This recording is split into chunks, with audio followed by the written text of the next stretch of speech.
Palakpakan natin ang Panginoon. O sino gustong pagpalain? Mag-iikap po na ba kayo? Amen! Sino mag-iikap po na? Baka sabi mo, aray ko po. Maniwala kayo pag kayo ay nanalig. Nagtiwala sa Diyos. Bawat ikapo nyo, hindi yan masasayang. Kung gusto mong managana at hindi natutuyuan, mag-ikapo ka. Amen ba? Amen. Anong ibig sabihin ng ikapo? Lahat ang dumarating sa iyo, bawasan ng 10%. Ibalik mo kay Yahweh Shaddai. At yan ay buhay na patutuong nangyayari sa buhay ko ngayon. Ang ikapo ko kaya, umaabot ng 100,000. Pero, never kong bawasan kahit isang kusing. Bakit? Takot ako sa Diyos. Laki ng takot ko sa Panginoon. Kaya kahit malaki ang ikapo ko, never na pumasok sa isip kong kupitan ng Panginoon. Bakit? Dahil mas malaking mawawala sa akin. Dalawa ang aking kolehiyong pinag-aaral. Parehas engineering. Pero never kong naranasan na pagdating ng kanyang pag-tuition ay naghihintay sila ng pang-tuition. Bakit? Dumarating kusa ang pagpapala ni Yahweh El Shaddai.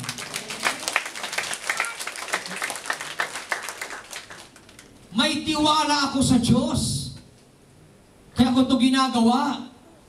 Kaya kung gusto nyo pagpalain, hindi dahilan ang iyong kawalan at kakulangan para hindi mo ibalik ang para kay Yahweh El Shaddai. Kung gusto mong managana, ibalik mo ang iyong ikapo kay Yahweh El Shaddai. Maghandog ka sa Kanya. Sino ulang gustong pagpalain? Nasa kamay? Mag-iikap po na ba kayo? Amen. Sino mag-iikap po na? Talaga? Mag-iikap po kayo, huwag kayong manghinayang. Pag bibitawan mo, huwag kang kakanta. Nanghihinayang. Ang iba naman, sasabihin, Brad, ipapadala ko sa Pilipinas.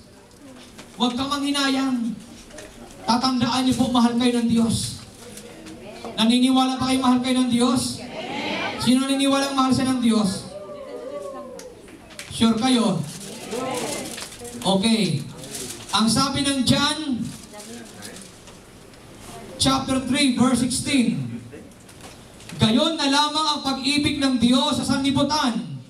Kaya ibinigay niya ang kanyang bugtong na anak upang ang sumampalataya sa Kanya ay hindi mapahamak, kundi magkaroon ng buhay na walang hanggan. Sinong naniniwalang mahal siya ng Diyos? Naniniwala kayo? Yes! O sabihin mo sa katabi mo, kapatid, naniniwala ako, mahal na mahal ka ng Diyos. Kaya, mag-ikapo ka at hindi ka magpupulang. Amen. Amen po? Amen. Sinabi ng kasulatan o sinasabi ng banal na kasulatan na mahal tayo ng Diyos. Ngunit ano ba talaga ang ating nalalaman tungkol sa pagmamahal ng Diyos sa atin? Ano ba talaga ang nalalaman natin tungkol sa pagmamahal ng Diyos? Ang alam lang natin, mahal tayo ng Panginoon. Sa Bible po, maging sa libro, ay mayroon pong iba't ibang uri ng pagmamahal. Ano yung iba't ibang klase ng pagmamahal? First, yung tinatawag na storage love. Anong ibig sabihin ng storage love? Which means natural affection.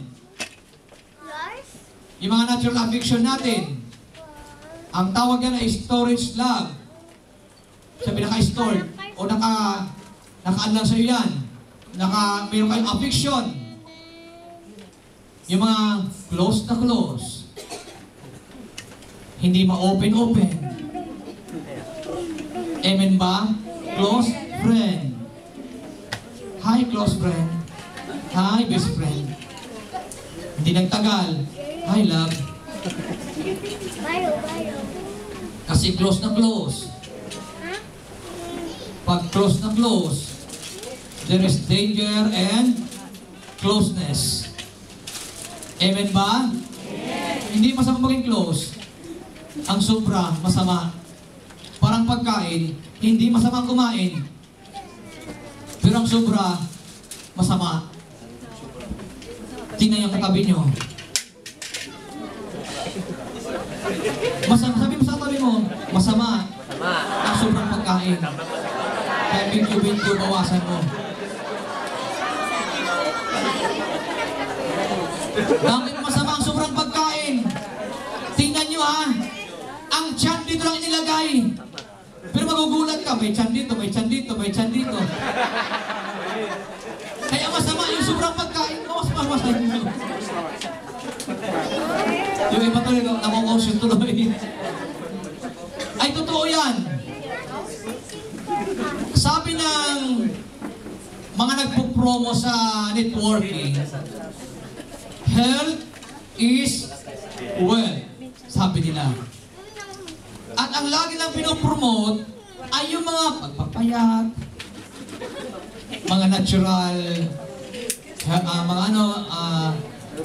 mga herbal, pinagsama-samang prutas, papaya, bayabas, mangga, tapos lahat ng pinagsama-samang prutas. Tapos ilalagay sa isang capsule. Kung ako sa inyo, parang niya kayo mag-networking, gawa din kayo, i-blender nyo na lang. Huwag mo ilagay sa capsule, lagay mo sa baso.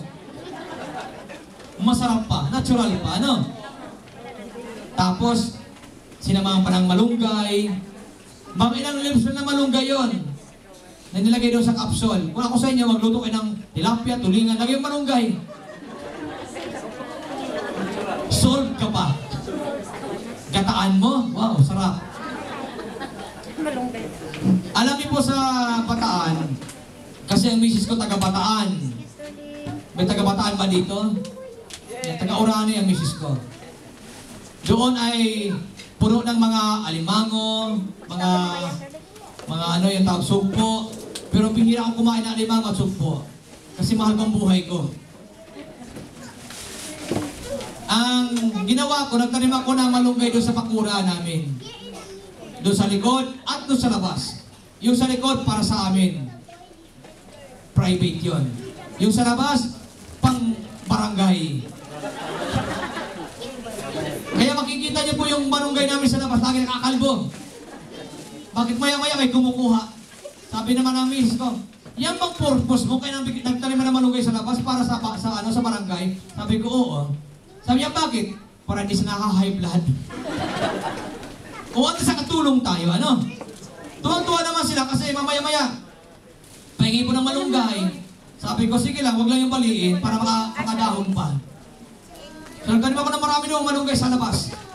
Hanggang ngayon, hindi ko lang bubuhay pa. Kasi magdalawang taon na hindi ko nakikita. So, napaka-importante yan, malunggay. Kaya sa herbal, yan lagi ang pinopromote nila. Kaya kung ako sa inyo, magtanim ka ng malunggay, yun ang lagi yung kainin, hindi pang panublad yan. Pang normal yan. Kaya pag hindi mga normal ang ating isip, malunggay ang katapat niya. Anong ibig sabihin hindi normal ang isip? Isip ng isip na hindi maganda. Pati ang asawa ng isip na hindi maganda. Sino kayo kasama niya ngayon? Sino kayo kasama niya ngayon? Bakit mo iniisip yung kasi gawain mo yun? Ang nag-iisip ng masama sa kanyang kapwa, ginagawa niya. Amen ba? Amen. Kaya para hindi kayo mag-isip ng masama, huwag kayo gagawa ng masama. May nakita ka magkasama, dalawa, choir, saka instrumentalist. Magkasama silang dalawa lang, pinag-isipan mo na, bakit ka silang dalawa lang? Kasi ikaw din, na ganun din. Lagi may kasama kayong dalawa lang. Kaya lang, ikaw din nahuli-huli kasi lagi nasa bahay. Sila sa mall. Buti na silang di-display, ikaw hindi. Amen ba? Amen. Kaya huwag tayo mag-isip ng masama. Kung ano man nakikita natin sa labas, ipag-pray natin, Lord, kung sila man ay may ginagawa, ikaw na Lord bahala sa kanya. Kasama rin Panginoon ako. Amen po ba? Kasi madalas kung sino nag-iisip ng masama, yun ang gumagawa. Bakit? Nakikita niya ang kanyang salamin. Nakikita niya kanyang anino. Diyos po rin usip. Yun ako. Ang magnanakaw ay galit sa kapwa magnanakaw. Kaya kung anong ginagawa mo, nakikita mo siya galit na galit ka. Brad, bakit ka nang babae? Kasi ikaw babae, rulihin. Sister, bakit ka ganyan? Kasi yung kasama mo. Kasi ikaw ganun din. Amen po. Kaya huwag na kayong maninilip sa iba. Yung sinasabi natin kanina, yung tupang malabo ang mata, kaya ang linaw ng mata. Kung ano nakikita, i-concentrate natin sa Diyos ang ating buhay. Fix our eyes to Jesus. Amen ba? Para wala kayo nakikita masama sa ating kapwa, kada nakikita mo, maganda pa rin ang iyong iniisip. Bakit? Ang tinitingnan ng Diyos ay puso. Pag maganda ang puso mo, maniwala ka, pagpapalain ka ni Yahweh El Shaddai. So, ano bang ibig sabihin ng love, ng God's love? Or, ibig sabihin ng pag-ibig? Pangalawa, yung tinatawag na philia. Ang iba, ang basa din sa philia, philia. Marami sa bansang ito, philia. May asawa na philia. Masyadong philia. Hi, brother. So, philia, sabi dito, which means emotional affection or friendship. Yung masyado tayo, yung pagsabing philia, yung mayroong tinatawag na emotion, yung conditional. Yan, mga philia love. Mahal kita kung mahal mo ako. Pag hindi ako mahal, hindi kita mahal. Mahal kita hanggang nandito tayo sa bansa. Pag-uwi natin, kanya-kanya tayo. Amen po. Pagdating dito sa bansang ito, magkasama. Pag-uwi ng Pilipinas, magkasama. Pagdating ng airport ng Manila, ng Pilipinas, magkahiwalay. Bakit? Kanya-kanya asawa lang hihintay. Doon ang isa, doon ang isa. Sabihin ng isa't isa, wala na mo ng text-text ha? Okay lang kayo dyan? Facebook na lang. Lalo ngayon, ang dami ngayong mga pamamaraan. Mayroong Viber, may WhatsApp. Di ko lang gamit ng mga yan eh, WhatsApp na yan eh. Tapos mayroong pang Messenger. Kung ano-ano. Hindi na maintindihan eh.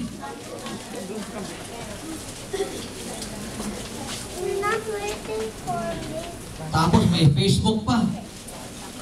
Sa Facebook, kakitaan pa kayo lagi. Ano ginagawa mo? Mag-Facebook ka para makita mo. Okay lang po ba kayo?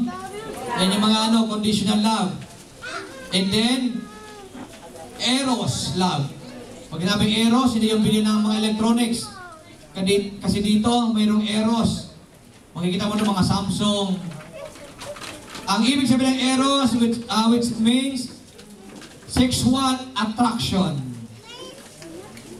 Yung makalaman na pagmamahal. Ibig sabihin, mahal mo lang isang tao dahil sa isang bagay lang. And after noon, wala na. Minamahal mo lang siya dahil sa isang bagay na gusto mo sa kanya. Yan ang eros, makalaman na pagmamahal. At ang pang-apat ay yung tinatawag ng agape, which means unconditional giving and sacrificial love. Ito yung pagmamahal na galing sa Diyos. At itong agape, ito ang pag-ibig ng Diyos na gusto niyang ipadama sa atin. Ang conditional, nagbibigay, nag-aalay ng buhay. At yan ang pag-ibig na gustong ipadama ng Diyos sa bawat isa sa atin ngayong hapon na ito. Na kahit wala kang magawa para sa Diyos, pero mamahalin ka pa rin ni Yahweh El Shaddai. Kahit sino ka pa, titiyakin ko sa iyo, ang pagmamahal ng Diyos sa iyo ay hindi magbabago. Kahit makasalanan ka pa, kahit nagkasala ka pa, pero ang pagmamahal ng Diyos, andyan pa rin para sa iyo. Amen ba? Amen. Kaya ako'y naniniwala kahit lubog kayo sa kasalanan, ngayon pa lang, niyayakap ka ng Diyos. Amen. Inaabot ka ng kamay ng Diyos. Yan ang pagmamahal ng Diyos. Hindi siya interested sa kasalanan mo. Hindi siya interesado sa kalumihan mo. Interesado siya sa iyo para ikaw ay makapagbagong buhay. Anong sabi ng Isaiah chapter 1 verse 8 or 18? Kung magkakamali. Chapter 1 verse 8 or verse 18. Halik kayo at magliwanagan tayo. Gaano man karumi o kadami ang iyong kasalanan, handa kong ipatawad ang lahat ng iyan. Kahit kayo'y maruming-marumi sa kasalanan, gagawin ko itong busila sa kaputian. Ano ang nais ng Diyos na ipakita sa atin? Ang pagmamahal ng Diyos ay handang magpatawad. Amen ba? Amen. Kaya kung tayo may lugmok sa kasalanan, maruming-marumi sa kasalanan, titiyakin ko sa iyo ngayong hapong ito, aakapin ka ng pag-ibig ni Yahweh El Shaddai para sabihin sa iyo, anak, mahal kita. Kaya sabihin mo sa katabi mo, mahal ka ng Diyos. Ang sabi dito, ang pag-ibig ng Diyos ay walang hanggan.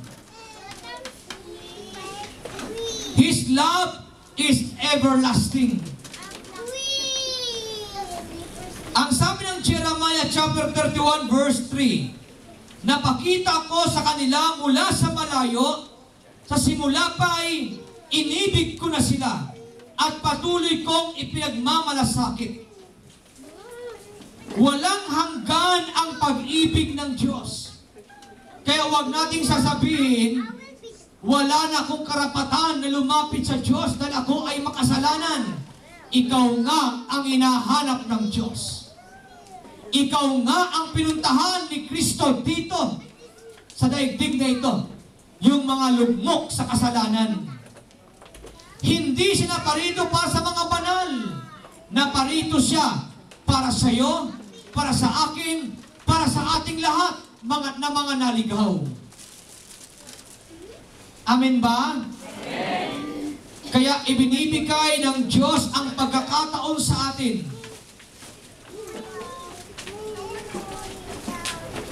para muli nating maramdaman ang pag-ibig ng Diyos ay walang hanggan.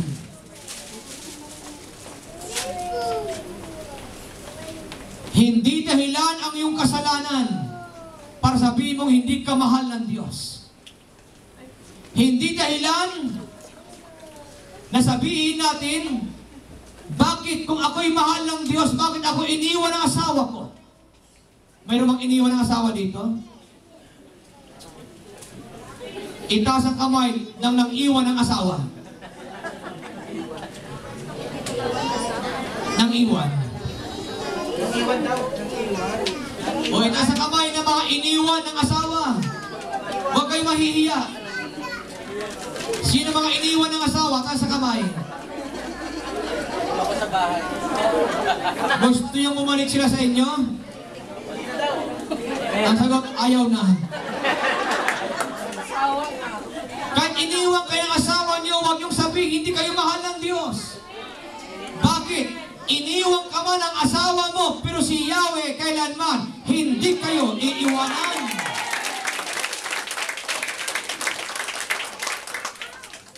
Hindi mo naramdaman ang tunay na pagmamahal ng asawa para sa iyo, pero ang Diyos naririyan, aakapin ka.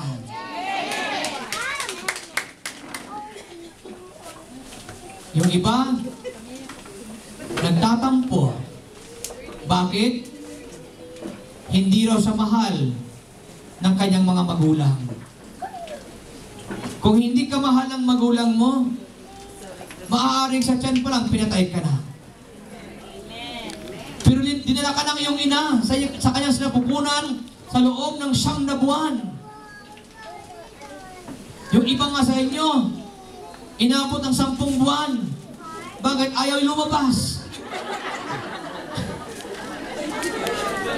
Gusto na sa tiyan na manatili, ay hindi naman pwede yun. Yung iba naman nagmamadali, 7 buwan pa lang lumabas na. Ang lumalabas pa naman ng 7 buwan pa lang, 2 klase yan. Either matalino, or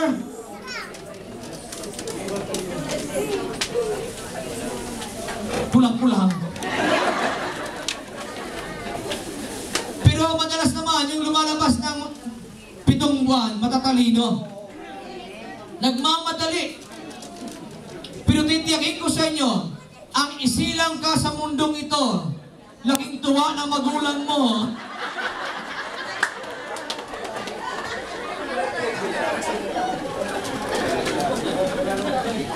anak yun, Freddy Aguilar.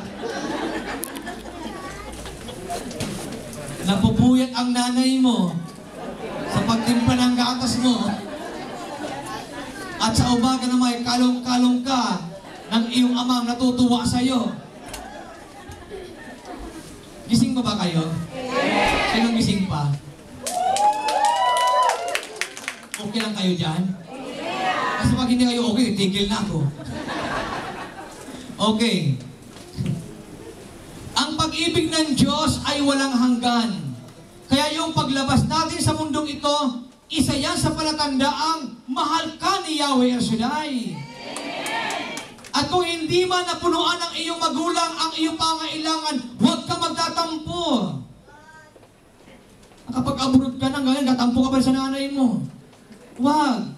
Andito ka na nga, pinagpala ka na ngayon, sa manloob sa nanay mo. Sinisisi mo nanay mo, sana magandang buhay ko ngayon. Kung pinagtapos ako ng pag-aaral ko at naging doctorate ako, ngayon sana, okay ako. Hindi sana ako naging katulong. Ikaw ako'y pinagsikapan ng tatay ko na pag-aralin, naging doctorate ako. Ngayon, baliktad, naging lokalit ako.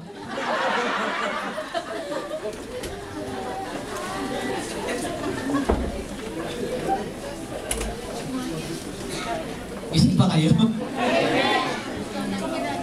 O, palakpakan natin ang Panginoon. Yung malakas na palakpak. Kaya huwag kayo magtatampo sa magulang nyo kung halimbawa naging katulong man o naging kasambahay lang kayo. Magtiwala kayo sa Diyos.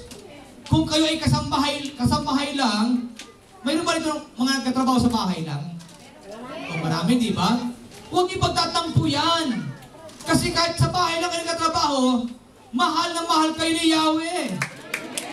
Isipin niyo kung gaano kayo minahal ng Diyos. Sa bahay lang kayo, pero maganda tinutulugan ninyo.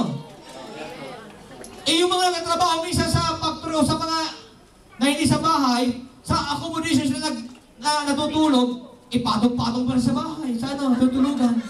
Kasi ang kwarto, ang dami-dami nila, ang gulo-gulo. Yung iba naman, sa mismo kasi sa yan, magkakapatong. Bakit? May mga bisita lagi.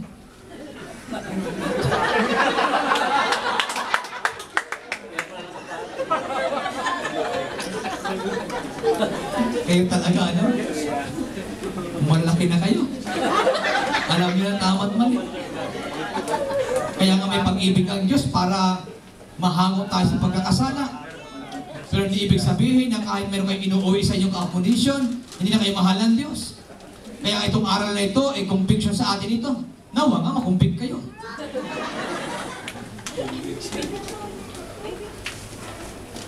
Dahil mahirap pagdating sa huli. Pagka hindi tayo nakumbig sa mga aral na ito, pagdating sa huli, maniwala kayo. Iba kakantahin nyo. Saan ako nagkamali?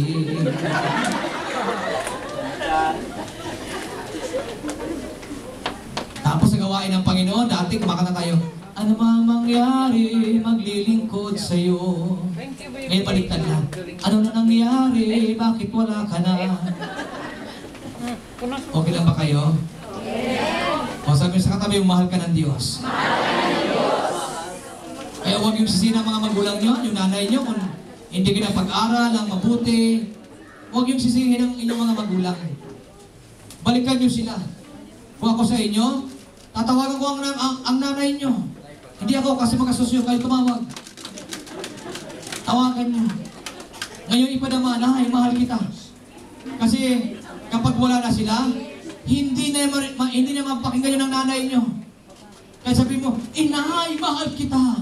Baka bumaang mo yung sampaling ka. Sabihin sa'yo, noon di mo sinasabi sa akin yan. Ngayon wala na ako, saan mo sasabihin yan? Mayroon namang malas ganyan eh. Nung buhay pa, hindi maipadama ang pagmamahal. Humingi, sinanay ng pinansyal, hindi papadalhan. Nung wala na, inay, ito ang magandang kuruna para sa iyo. Ang mahal yan, inay.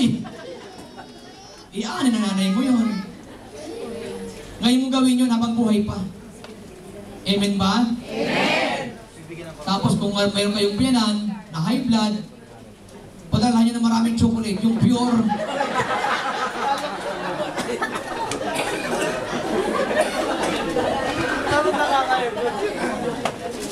Isasagot sila biyanan. Itong manugang ko, galit talaga sa akin.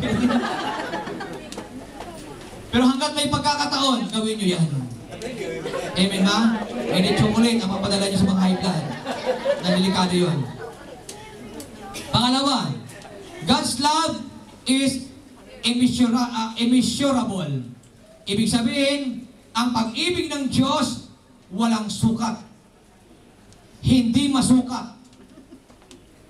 Kaya huwag nating limitahan ang pagmamahal ng Diyos sa atin. Ang pag-ibig niya, walang sukatan yan. Kaya kahit sabihin natin, Lord, nagkasala ako. Maaaring hindi mo na ako mahal. Huwag mong sabihin yan.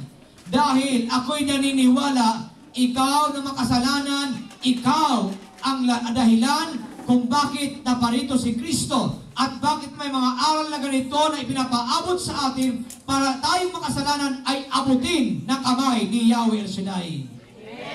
Lalo po sa hapon na ito, hindi po masukat ang pag-ibig ng Diyos. Kaya kahit ano ang ating nagawa na hindi maganda, titiyakin ko sa iyo, mahal na mahal ka pa rin ni Yahweh El Shaddai. O sino naniniwalang mahal siya ng Diyos? Naniniwala kayo? Okay. Ang sabi dito, God's love is giving without receiving. Naintindihan niyo po ba yun? Katulad ng ginawa ng Ama, ibinigay ang kanyang anak. Pero hindi siya naghihintay ng kapalit. Yan ang pag-ibig ng Diyos. Kahit ano pang ginawa natin, inialay ni Jesus ang kanyang buhay para sa ating lahat. Wala siyang inihintay na kapalit sa atin. Hindi katulad ng tao. Pag nagmahal, dapat may kapalit. Amen po? Amen. Mamahalin kita. Pero bigyan mo ko ng kotse. Pwede naman yun. Kotse hindi nalagyan ng gasolina. Bili mo sa grocery. Laruan ng sasakyan. May mga ganung pagkakataon eh. Mahal kita kasi may pera ka. Pero pag wala ka ng pera, hanap ulit ako na may pera. May mga ganung pag-ibig eh. Pero ang ating Diyos, iba. Kahit wala kang maibigay, kahit walang-wala ka, andyan pa rin ang Diyos nagmamahal sa ating lahat. Purihin natin ang Panginoon. Ang ibig sabihin ng giving without receiving, o without receiving, does not change, no end. Hindi nagbabago, walang hangganan, walang katapusan. Ang pag-ibig ng tao, may period. Isa na lang, isa na lang. Isang-isa na lang. Inulit-ulit. Isa na lang. Inulit-ulit. Isa na lang talaga. Hanggang sa isa lang lagi. Isa lang lagi. Yan ang tao. Ibig sabihin ng tao na pupuno. Pero ang Diyos kailanman ay hindi napupuno. Kahit paulit-ulit, ang Diyos andyan pa rin, nakaalalay pa rin para tayo ay abutin at Kanyang iligtas. Ganyan ang pag-ibig at pagmamahal ni Yahweh El Shaddai.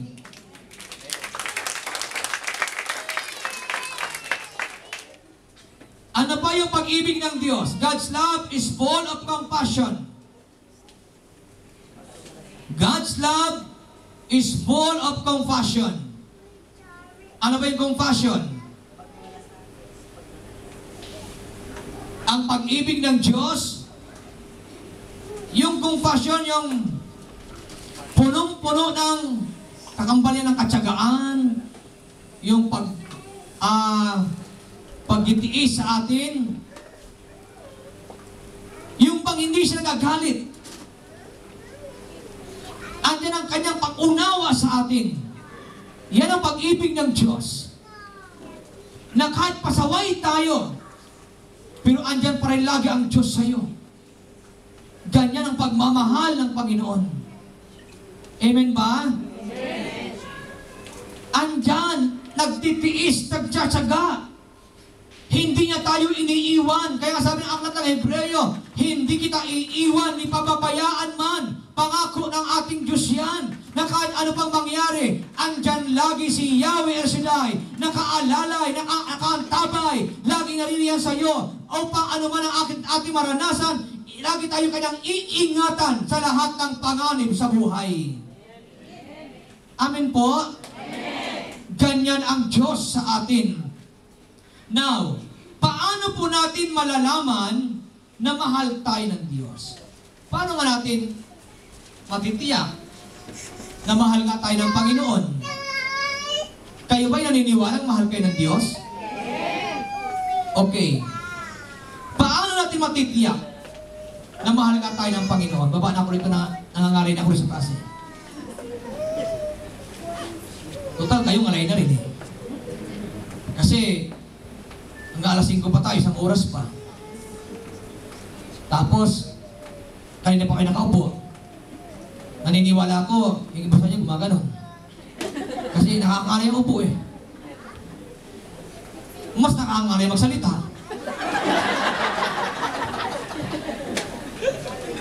Isipin nyo, magtutok tayo ng introduction, God's love, salvation. Ang hirap kaya nun, ano?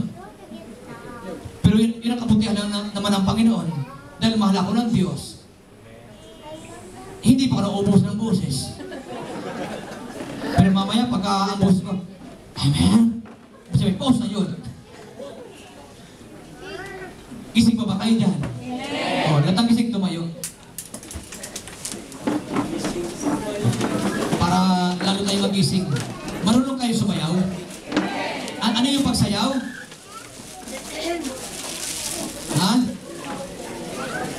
Pagpapasalamat natin sa Diyos dahil may buhay tayo, di ba? O, ikimbot natin ang mga baywag natin. Kimbot sa kaliwa. O, kimbot para magising-gising. O, marunong kayo kumanta, di ba? O, sige, kantayin natin. Bewang ko'y kumikimbot, ako'y nagcha-cha-cha, mga kamay kumakaway, nagpupuri buong sigla, lumulundag pa sa tuwa, sumasayaw, kumakanta. Ito ang tanging alay ko sa'yo, Ama. Sayaw. Sayaw. Di ba? May bang ano yan eh? Sasayaw-sayaw at kakaway-kaway, kakaway-kaway at sasayaw-sayaw, sasayaw-sayaw at kakaway-kaway, kaway-kaway, sayaw-sayaw. Yan ang kanta mo sa? Alam niyo ba, verse. Sundan nyo lang kami para mas maganda. Oh, gising ko ba kayo? Oh, okay, para masaya, no? Alam yung kanta na yun? Oh, sige. Alam nyo na yun eh. Oh, sige. Sasayaw, sayaw. Oh, anong course alam nyo yun? Para kami susunod sa inyo.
Di ba? Sumayaw-sayaw at lulundag-lundag. Lundag-lundag. Marami yun eh. Sunod-sunod yun eh. Mayroon mga kasunod yun eh.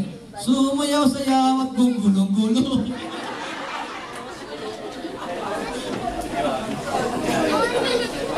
Ba't yung iba nakasimangot? Kayo naman. Pagpaunat ang mukha yan, pagtawa. Kaya, huwag yung tipirin yung pagtawa nyo. Ano? Okay, palakpakan natin ang Panginoon. Okay, hapo tayo at tayo ngayon magpatuloy. So, paano ngayon ipinakita ng Diyos ang pag-ibig niya sa tao? Sabi natin, sa simula pa lang, minahal na ng Diyos ang tao. Balikan natin ang paglikha sa aklat ng Genesis. Sa aklat ng Genesis chapter 1 verse 28 hanggang 31. Sa lahat ng nilikha ng Diyos, ang tao ang pinaka-espesyal. Naniniwala kayo? Tayo ang pinaka-espesyal. Yung tao. Kaya ang tawag sa atin, special child. O, ba't kayo tumatawa? O, di ba special? O, di ba special tayo? O, child, anak ng Diyos. O, tapos special. So, anong tawag doon? Special child. So, sabi sa akin mo, ikaw ay special child.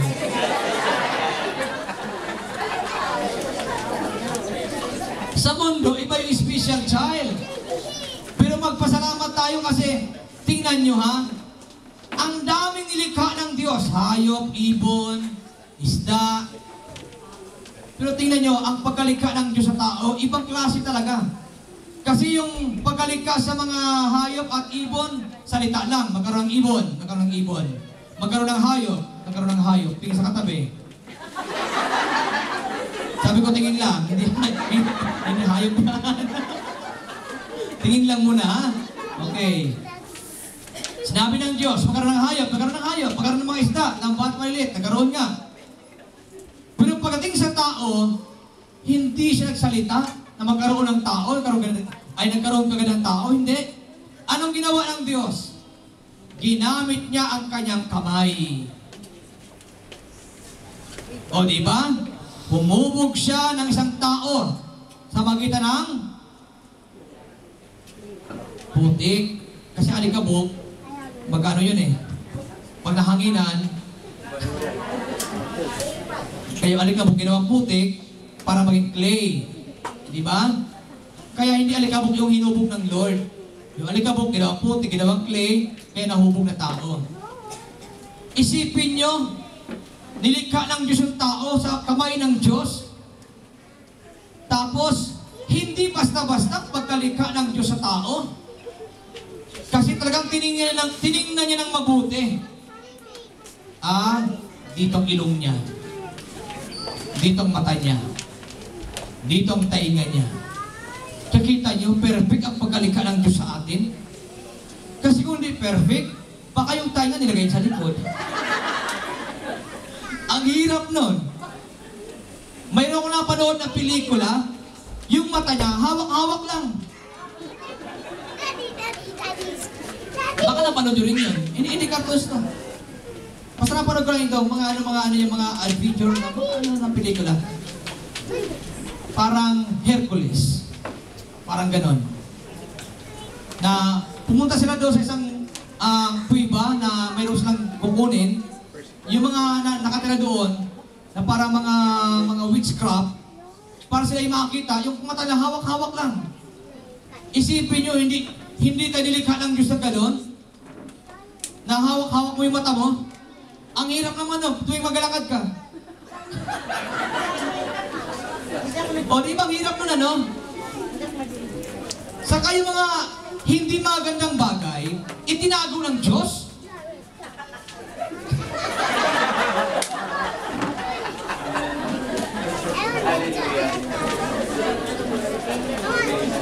Kayo naman. Ano daw yun? O diba? Perfect eh. Talagang maayos eh. Meron na panood sa Facebook. Parang alien.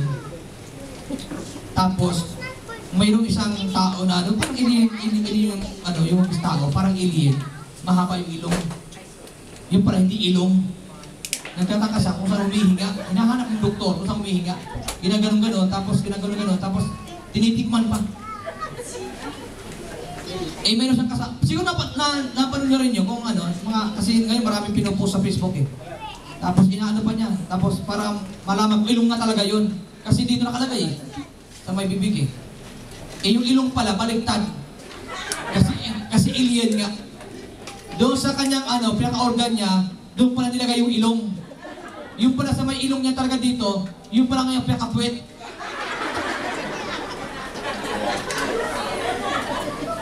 Akala niya yung mahaba na yon, ilong, yung pala buntot. na yung sa ilalim ng buto na yun ang puwet.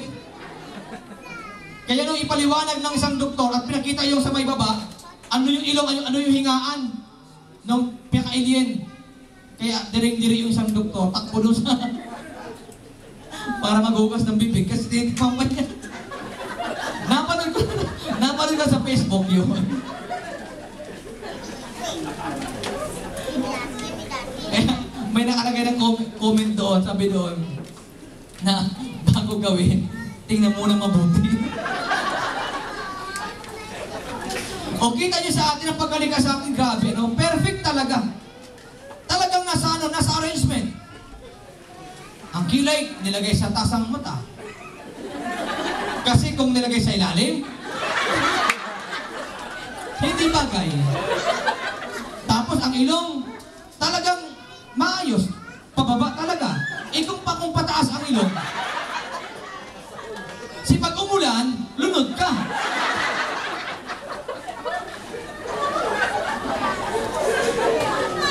At hindi ka makapaligo ng maayos. Bakit?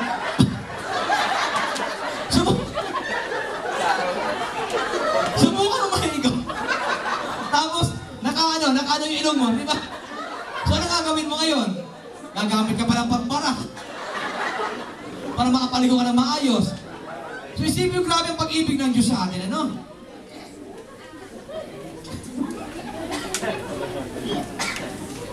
Kaya sabihin mo sa katabi mo, ang pagkaligka sa'yo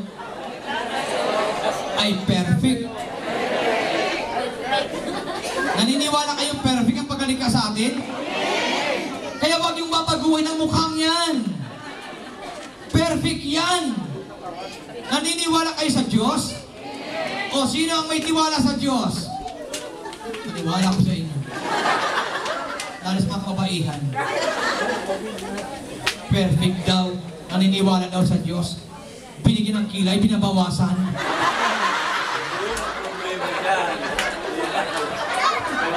Diyos na may likha, binabago mo pa.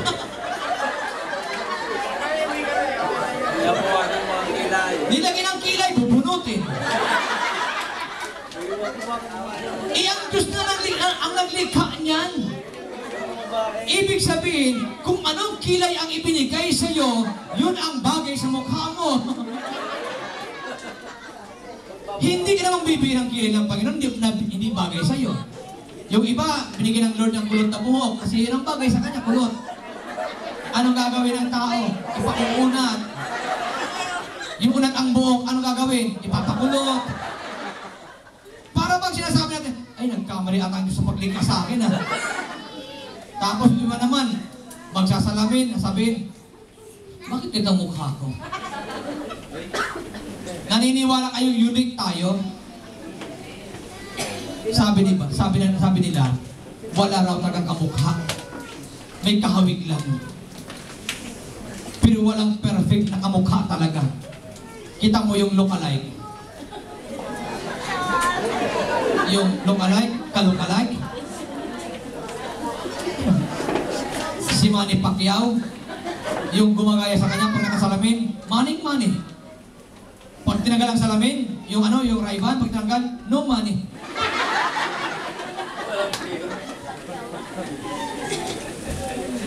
Lumalabas yung natural.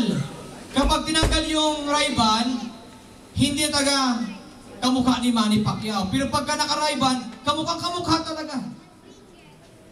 Pati pag nagsalita, talaga hawig na hawig. Bakit? Kasi ang totoo, wala ka namang talagang tunay na kamukha. Ikaw lang yan. Unique yan. Kaya wag baguhin yan. Nag-iisa ka sa mundo. Amen ba? Amen. Wala kang ibang kamukha. Kaya pag binawasan mo yung kilay mo, pagdating sa langit, hahanapin yung kilay na makapal.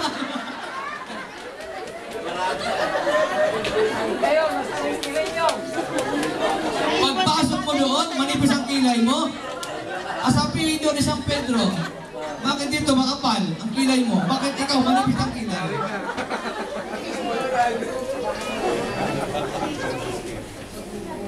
Kaya sabihin mo sa katabi mo, perfect ang pagkalikha sa'yo. Kaya, baguhin yan. Kaya mo magtutunan. Yung iba, itim ang buhok, pinapupula. Saan ka titira? Sa bundok? Sa kahoy? Mayroon ako nakita sa Pinas, galing ibang bansa. Pag-uwi pagkating sa gawain, pula yung buhok talaga. Sabi ko, ano kaya tula? Buhok ng mais o buhok talaga niya? Tapos, tamang-tama naman yung prayer meeting na pupuntahan ko, doon pala siya uma-attend. Nilapitan ko, Sister, marami mang mais sa inyo. Sabi sa akin, ay wala na Brad, ubos na. Sabi ko, kaya pa napunta sa ulo mo yung yung buhok. Sabi niya, Brad naman. Sabi ko, kasi naman bakit kasi nagpakulay ka ng ganyang kulay? Sabi niya, Brad, kasi doon sa pinanggaling bansa, ito yung uso. Sabi ko, yung mahirap kayo ako sa'yo, sister eh. Sabi ng Romans chapter 12 verse 2, do not conform in any longer or pattern of this world. Sabi ko, sister, nasa gawain ka ni El Shaddai, tapos pinapula mo yung buhok mo. Paano pag namatay ka ngayon? Pagdating mo sa langit, siyempre itim ang buhok mo doon. Pagpunta mo doon, pula ang buhok mo. Sabi ko sa kanya, babalik ka para magkulay mo na ng itim.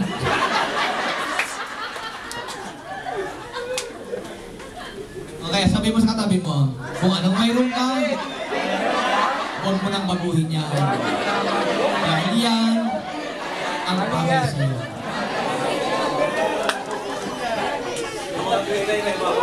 Alam niyo kung bakit? Yung pagbubunot ng kilay, nakaka-addict yan. Totoo yan. Pag nasanay kayo dyan, hindi ka papayag na gabi-gabi wala kang binubunot. Kaya pag na-addict ka dyan, magugulat ka isang araw, wala ka ng kilay. Anong gagawin mo? Bibili ka ng lapis, tapos buruhin naman ng lapis na lang. Tapos pag umuulan, di ka makalabas-labas kasi matatakot ka, baka yung kilay na ginuhit mo ay mabaliktad. Tonight. Sa halip, andito yan, malalagay sa ilalim yan. Mabuti ka mo kung sa ilalim mapupunta yan, kung mag-guit-guit ng ganyan. O, lumabas ka pang sumbi. May nangyari yan sa Pilipinas. Nagsawa sa kaguguhit. Kasi binunot yung kilay hanggang sa naubos, hindi na tumubo. Kasi yung kilay pala nagtatampo yan. Pag binubunot yan, hindi na tumutubo yan. Kaya nagtampuan ang kilay, hindi na tumubo. So ang ginawa, nilapis-lapis na lang. Hindi naman lapis yung eyebrow. Ngayon, nagsawa sa kaguguhit. Siyempre nga na araw-araw ang guguhit. Nakasawa nga naman talaga, ano? Ang ginawa niya, para hindi na magguhit, pinatato na lang. Ang problema, nung patatuan niya, gumapan.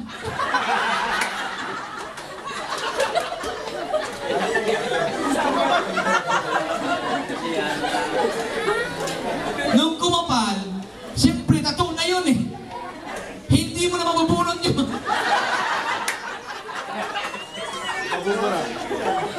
Kaya kayo, makumpinto na kayo.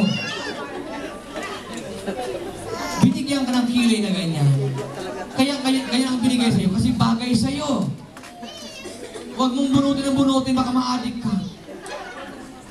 Tapos, gagawin mo, dilapis na lang. Pag nagsawa ka sa dilapis, ipapatato mo yan. Pag nagkamali yung magatato dyan, hindi mo na mabubunot yan. Mas delikado yun. Baka sabihin mo, sinabi nga ni brother eh, yan tuloy nangyari. Lumagpas yung tato.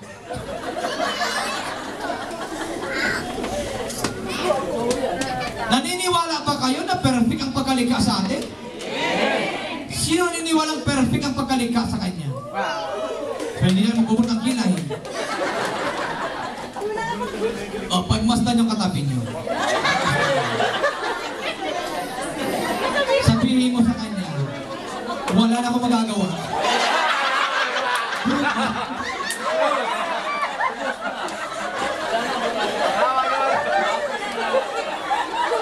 Okay, palakpakan ng Panginoon. O, tingnan niyo ha, ang kabutihan ng Diyos sa atin. Bukod sa tayo ay nilikha ng Diyos sa kanyang wangis, perfect, ang tao lang ang kanyang nilikhang may kaluluwa. Ang baboy ba may kaluluwa? Ang hayop ba may kaluluwa? Mayroon? Minuto sa... sana pa nagkakay ka ng manok, mumulti ka ng manok. May babal na manok sa'yo, mumultuhin ka. Kayo talaga. Masyado kayo makasayans. Kaya nga nilikha yung manok para kainin natin.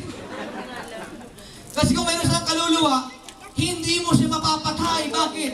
Magpapakita sa'yo yan.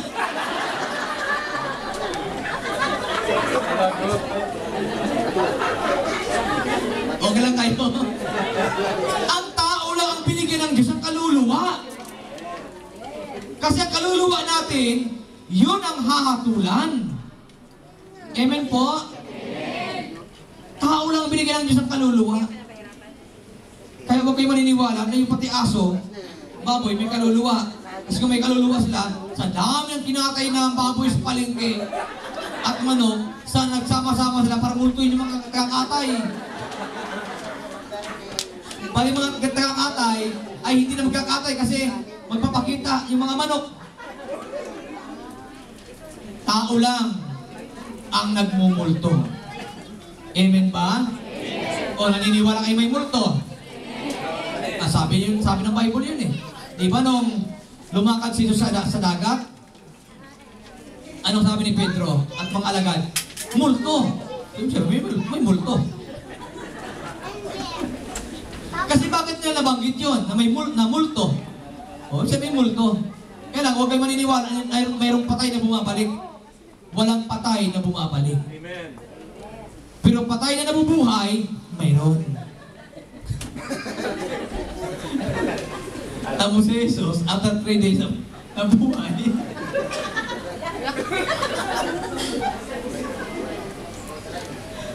Okay lang kayo?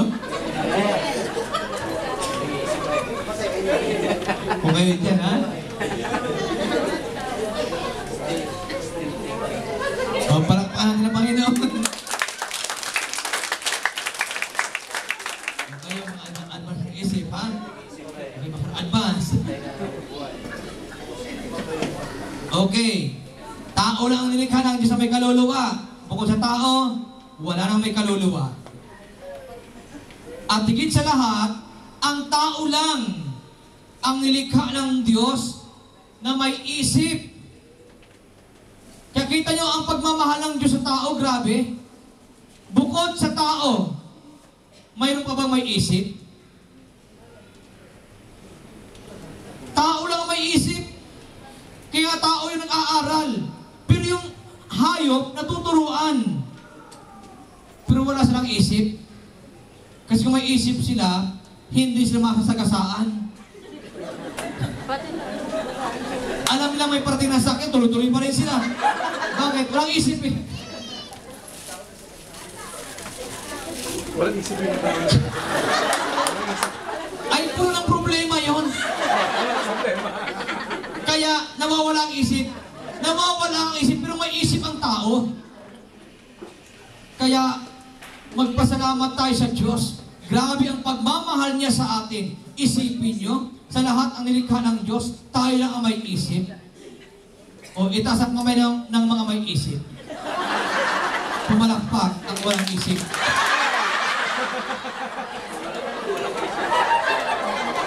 Bawal ka. Nagugutom lang kasi ako. Isipin nyo, magdamag, hindi ako nakatulog. Hindi excited. Hindi sa kaiisip. Hindi na ako nag-iisip kanina. Pinapanato ko yung isip ko talaga para makatulog. Hindi talaga makatulog. Siguro nanibago lang ako. Kasi sa Abu Dhabi kasi sa Dubai,